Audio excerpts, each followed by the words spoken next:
Bonjour à tous. Aujourd'hui, un nouvel article vient de paraître sur notre blog et il répond à une question que beaucoup se posent en ce moment.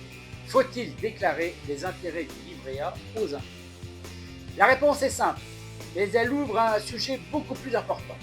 Que faire de son épargne quand le livret A plafonne à 1,5%?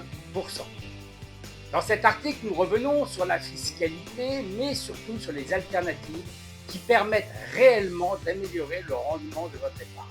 Assurance vie, SCPI et pourquoi pas loueur en meublé non professionnel géré, ou alors des placements diversifiés.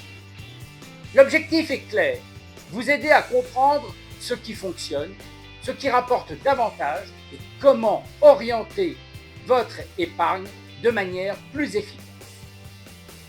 Nous vous invitons à découvrir l'article complet sur notre blog et à explorer les solutions qui peuvent transformer une épargne qui dort en une épargne qui profite.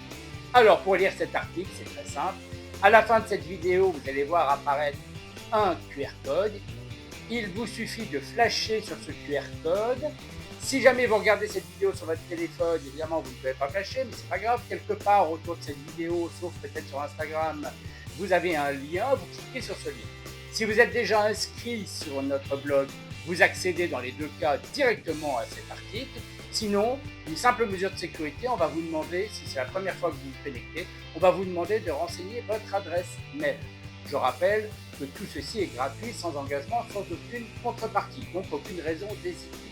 En plus, vous aurez non seulement accès à tous les articles que nous avons publiés précédemment, mais dorénavant, si avec votre adresse mail, vous serez averti de toutes nos prochaines publications.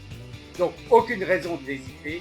Je vous dis à tout de suite sur Another Day for Your Money.